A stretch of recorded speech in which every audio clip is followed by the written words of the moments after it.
everyone. Welcome to season 3 of the Offstage mic. I have to say, I started this podcast as an experiment in the spring of 2022, and now it's 2 years later, and we are on our 3rd season. I really didn't know if we would be doing this or if we would be here. So thank you to everyone who has come along on this podcasting journey with me, whether you are new and just discovering this podcast, or if you've been listening since the beginning, or anywhere in between, no matter where you are, here we are. This season, season 3, is all about running it like a business. And how do we use strategies borrowed from, inspired by the business world to combat the challenges in the cultural sector? That's the name of my book that's just published, Run It Like a Business. And think of this as your listening companion. We'll be expanding on topics in the book, going deeper and or sharing more insight than I was able to in the writing itself. So today's topic is about a topic that I am asked about maybe the most these days. It's hard to say if that's 100% true because there are a few big questions right up there. And we'll get to all of them throughout the season. But this one for sure is definitely, if not at the top, towards the top is what I'm trying to say. It is a topic that affects so many arts organizations, whether you are an orchestra, opera company, chamber ensemble, choral group, ballet, dance company, theater, or just about any performing arts organization. And a version of this topic also affects museums and other visitor-based, exhibit-based institutions as well. This topic is the subscription economy. Some people call it the membership economy.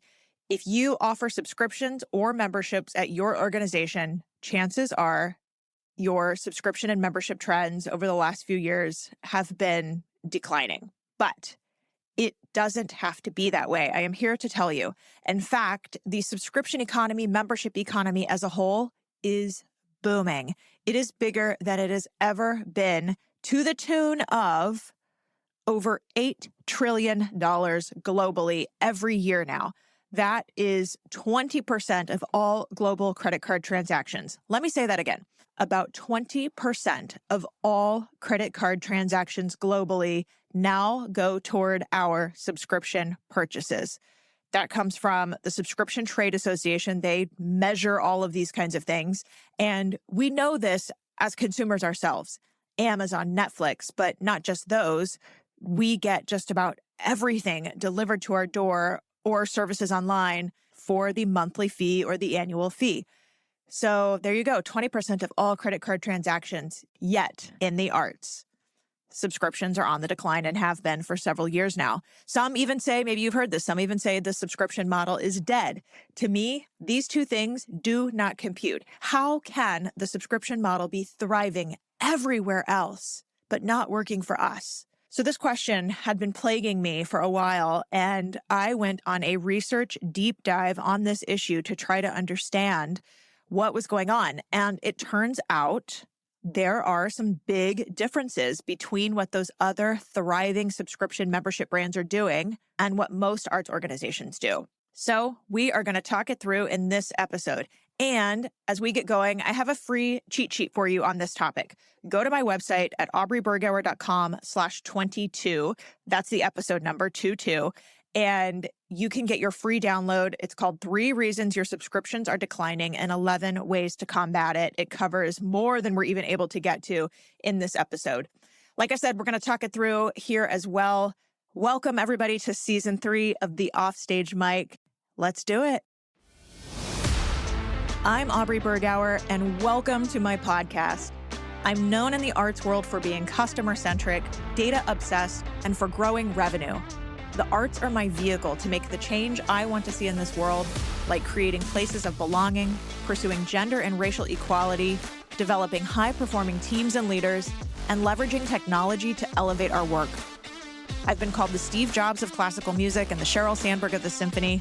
I've held offstage roles managing millions of dollars in revenue at major institutions, and as chief executive of an orchestra where we doubled the size of the audience and nearly quadrupled the donor base.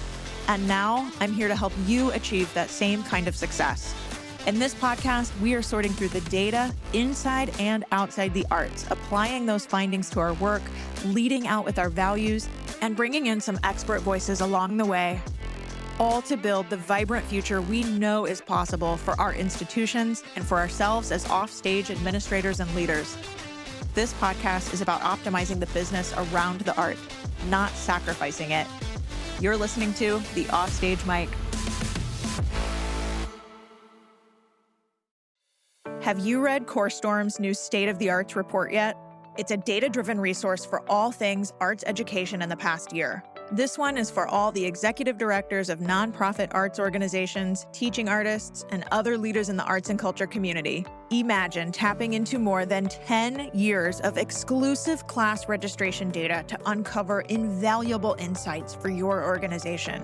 CoreStorm has done the legwork so you can make informed decisions. Things like what day and time is best to hold your class, when do most people register, and which digital marketing channel is most effective. Discover the successes and strategies of arts education programs that not only weathered the pandemic storm, but are thriving. Yes, you heard that right, thriving. I love that the State of the Arts report shares exclusive data from the top class registration software company, CoreStorm. I got to see trends discovered from CoreStorm's analysis of more than 1 million class registrations, and you'll want to see them too.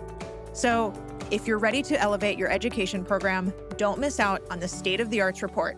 Visit corestorm.com/SOAR. That's /SOAR, like the acronym for State of the Arts, and download the free report today. And we're back. Today on Top Tunes, the music production... Is it just me, or does this sound terrible? Wait, I think I heard of someone who might be able to help us. There's this company called Novo Music. They provide across-the-board audio solutions, from recording repair to audio editing to original music and sound design and beyond. Well, what are we waiting for? Today on Top Tunes, the music... Now that's better. Novo Music, conducting your creative vision. Find out more at novomusic.co.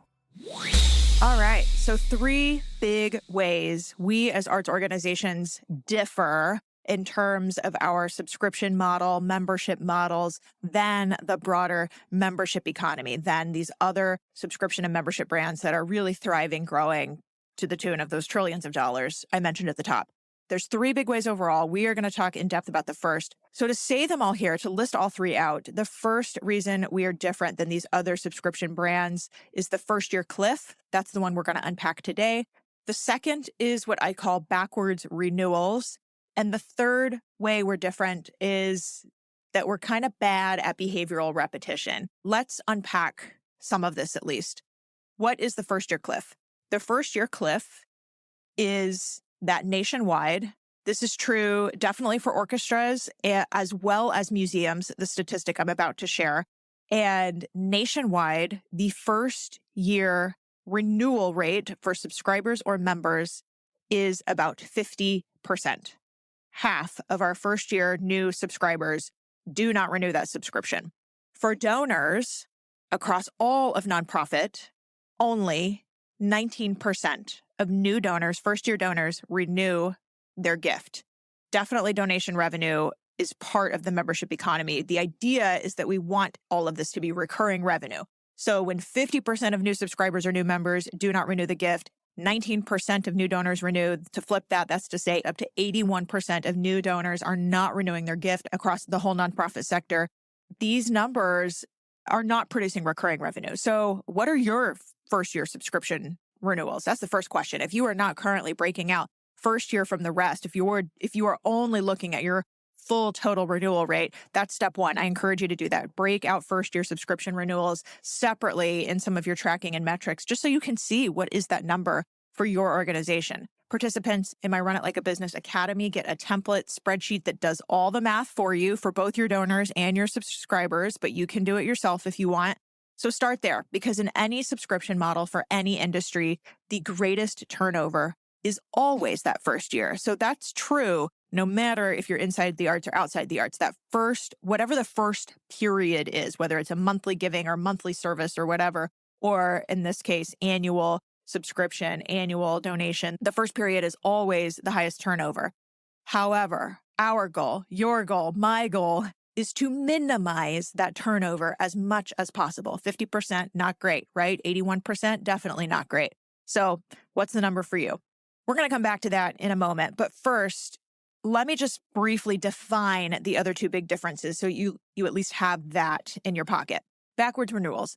The subscription economy is all about recurring revenue, automatic recurring revenue. And what we do generally in the arts is not that. This is the difference between an opt-out model and an opt-in model. And what we do is basically opt out everybody for them. We ask them to opt in again and again every year. Would you like to renew your subscription? Would you like to renew your membership? Would you like to renew your donation? The standard everywhere else is opt out. You and I both know if I want to cancel my Netflix subscription, Netflix is not asking me, do I want to continue to do that next month? I have to go log in and cancel. That's the opt-out model. Okay, so we do backwards renewals. If you are wanting more on this, how do I move to an opt-out model, for example? What do we do with the long timers? How do we help them migrate or not migrate to this new model? If that's you, the book goes way more into detail on this, including 5 things you can do to make sure you're getting this right.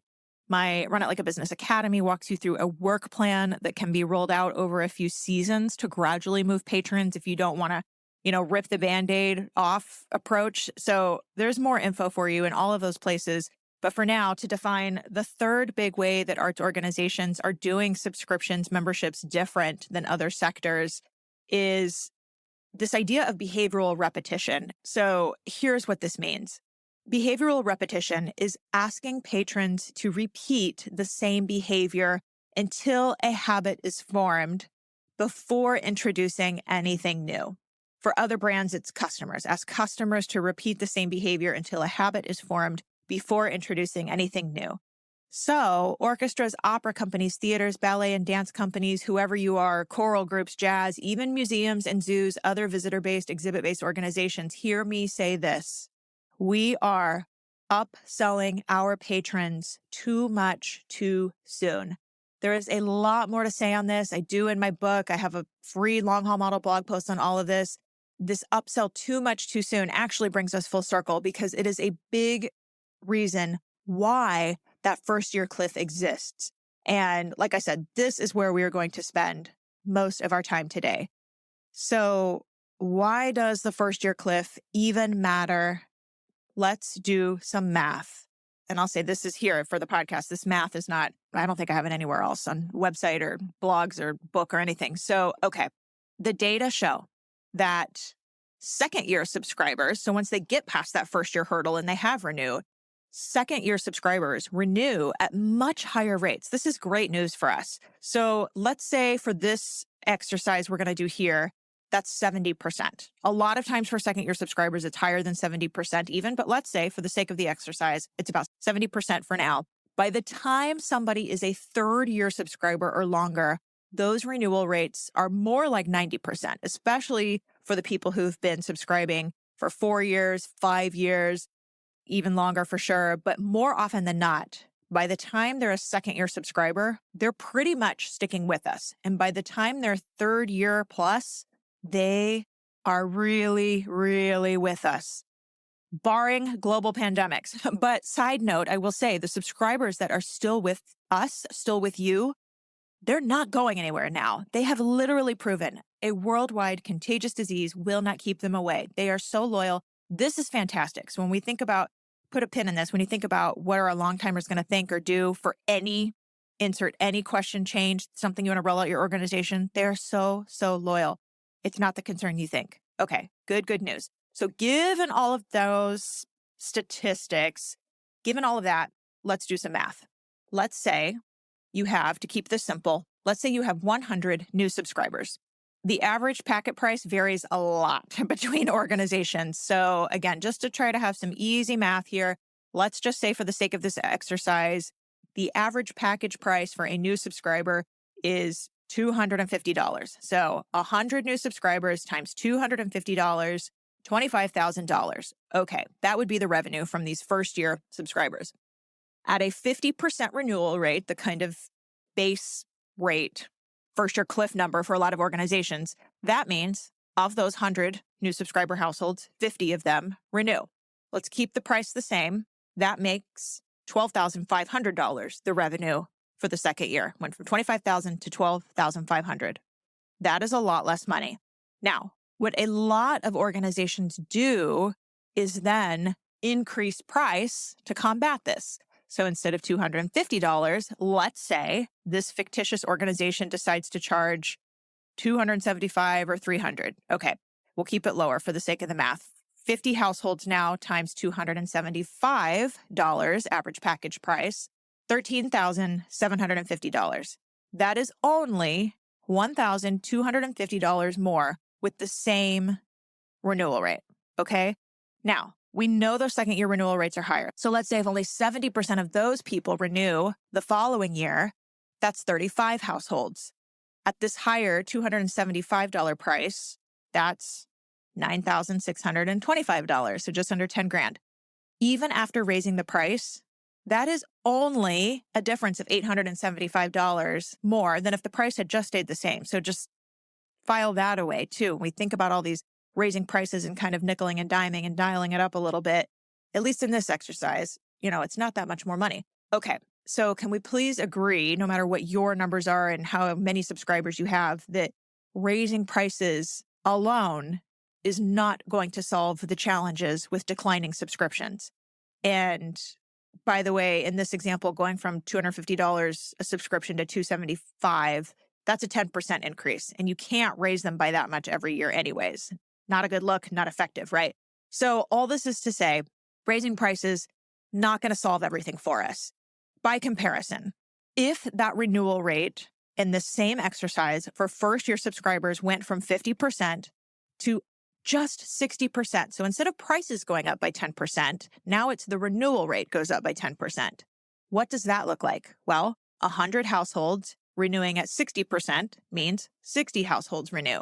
Keep the price the same. That's $250 times 60 households. That's $15,000. Okay, so to review the numbers, previous example, the price increase example, that revenue total was $13,750 from fewer people.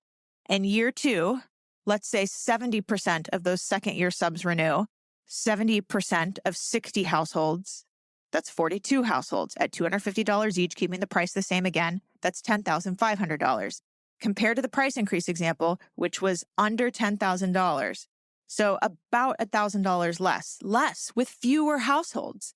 So if you're tracking with me already in year two, going into year three, keeping renewal rates the same, but dialing up the price is already producing less than just simply being more effective at retention.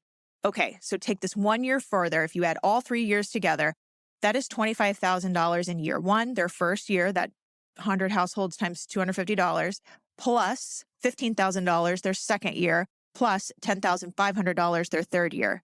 Like, I feel like I need a Price is Right wheel sound effect here or something. But that total is $50,500.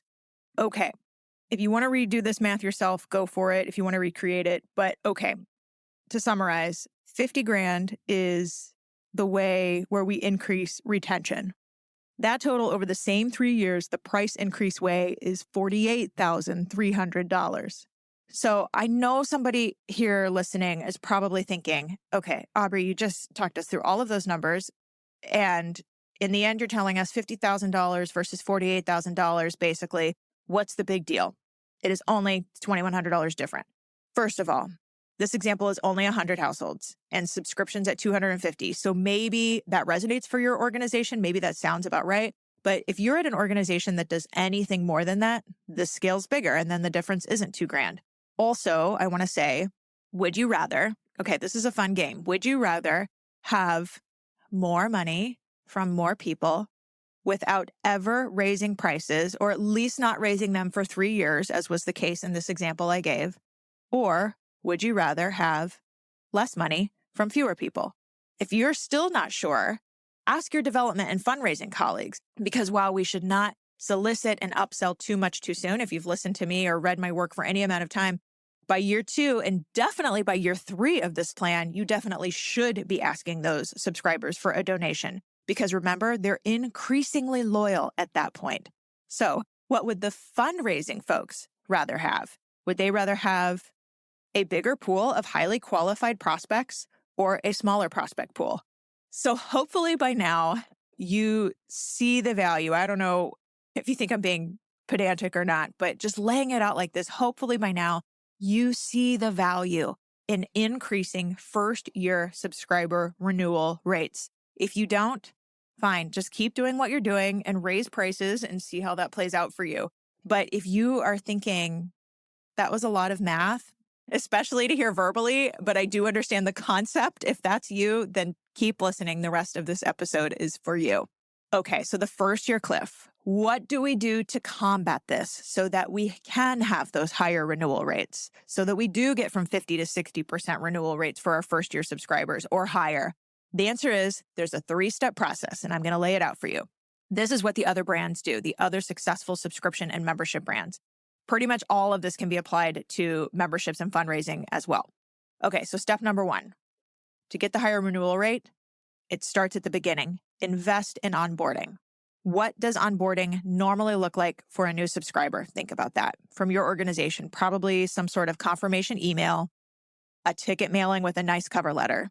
That's kind of about it at most organizations I'd previously worked for. So this is simple because when somebody has a good onboarding experience for any product, they are more likely to enjoy using that product. So think of the last app you downloaded on your phone or something like that. If the onboarding is good, what happens? It teaches you how to use the app, where the different buttons are, the features are located. Maybe they send you a welcome message or give you a little tutorial. At an arts organization, what could that similar onboarding experience look like? How can we remind new first-year subscribers of their benefits, remind them or show them how to take advantage of their benefits? How do you use the friends and family discount? How do you exchange your tickets for free? Do you have to call the box office to do that? Could you do it online? I know the answers to those questions may seem obvious to you and maybe to them too. I don't know.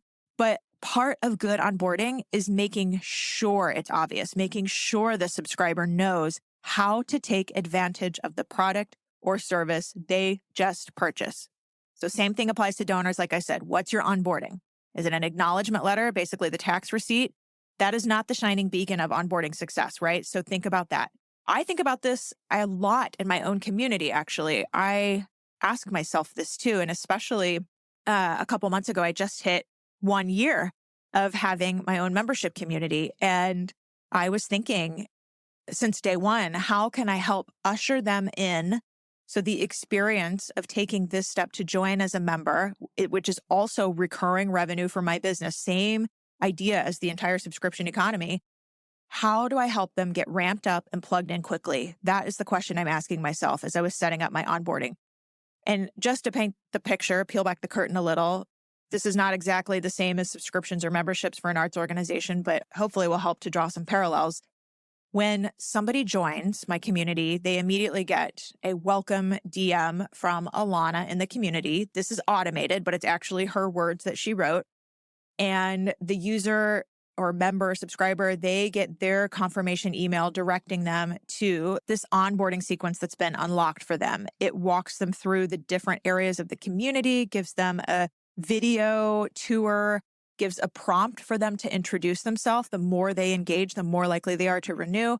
It shows them the video library to immediately access all of our past professional development events, into the event calendar to see the upcoming events. And it shows them where and how to download the app if they want to access all of this on the go, which a lot of my members take advantage of. They then, 24 hours later, get a welcome DM from me as well, telling them I'm so excited they're there. Hopefully they found the onboarding flow. I literally tell them I want you to do the onboarding flow. It's not an accident that I chose those words in my automated welcome message. And I end with a few additional welcoming and encouraging remarks to do everything I can to make them feel like they have entered a safe space that is ushering them in. And I just have to say, before we leave this particular topic of onboarding, as I was writing my talking points for this very episode, literally talking about onboarding in my own community, the platform we use sent out their annual benchmark report, which focused on what separated thriving communities, what they call platinum communities, separated those communities from other membership communities that weren't as active or weren't as growing as much or bringing in much revenue or whatever. To my surprise, honestly, something like half of this 80-page report was dedicated to onboarding. Not surprising, it was a topic and differentiator among the most thriving membership communities. But what surprised me is that it was so much so that they dedicated pages and pages in this report. So the big point, the big takeaway from all of this is that onboarding is so critical to the retention and growth we want to see later. Step number 2, the next thing we have to do to be more like these thriving subscription brands outside the arts is to reinforce the wisdom of the purchaser's decision, reinforce the wisdom of their decision. We have to tell them and reinforce that they are making a smart choice. Buyer's remorse is real, and so it is on us to help nip that right away. They get all kinds of perks. Remind them everything that we used to sell originally, now flip that. Use it again to remind them they made the smart decision. They get free exchanges. They get friends and family discount. They, all those things. They got the best prices and the best seats. If it's a donor communication, how do you remind them? This is our mission-driven work. This is how we make an impact in our community. Do not take their money and then make them wait 2 months or however long in silence before they get their tickets or confirmation or whatever. Come up with a plan to remind them that they are so brilliant and they did a good thing. When we spend money, this is true for all of us as consumers, when we spend money, we want to feel good about it. And that is exactly what we are trying to deliver here. Reinforce the wisdom of the decision. That comes straight from Robbie Kellman-Baxter. She is the expert on this topic. I actually had her as a guest on the podcast last season, so definitely look up that episode if you want to hear more from her. The final thing in this category of addressing the first-year cliff, step number 3 here, is to make sure they maximize the value of the subscription. This example is in the book, also comes from Robbie Kellman-Baxter, and she says, what happens when somebody misses a performance? How can we help them maximize the value of the subscription? She said, what if we could have the box office call, the Monday after the concert set that weekend or something like that? What if we could have the box office call any first-year subscribers who missed that performance? That list of people is probably not long, but we probably have, a couple, a handful, who knows, here and there throughout the season. So what if the box office could call them and say, we know you missed this performance, and because free exchanges are a benefit you have for being a subscriber, we're going to go ahead and move you into our next performance or performance of their choice or however you want to handle it, but with our compliments because that's part of your subscription benefits. And I know maybe you were thinking, well, my box office does not do outbound calls. Well, then why not? Because it's customer service, and this customer service is in service to a higher renewal rate. And it's work that really, really matters to get that retention higher. And another one I'm sure some people are thinking is, oh my gosh, my venue handles the box office, and they would never, ever do this. I know, I've been there, but have you asked? Could they give you the list and your staff calls and does it? And then you tell them, okay, move these patrons into this performance or comp them tickets for this upcoming performance. It's just not that many people is the thing. But wow, what a difference it makes in their renewal. It just might be that difference between 50 households and 60 households renewing. So there you go. 3 things to help combat this first year cliff. Get those renewal rates higher because it's like compounding interest. It just gets better and better the more we get them to stay with us. Okay, everyone, remember, I have a free download to help you with this and to give you even more info. It has the recap of what we covered in this episode, plus it includes the other 2 big ways the thriving subscription brands are doing subscriptions and memberships differently than we are in the arts. It's called 3 Reasons Subscriptions Are on the Decline in the Arts and 11 Ways You Can Combat It. Go to aubreybergauer.com/22. That's number 22. That's the episode number to download it now so that you too can start growing your subscriber base, membership base, donor base. aubreybergauer.com/22. That's all for today, folks. Thanks so much for listening. And if you like what you heard here, hit that button to follow or subscribe to this podcast. If you're new, welcome. I am so glad you made it. And if you've been listening for a while, I love so much that you are getting value from this.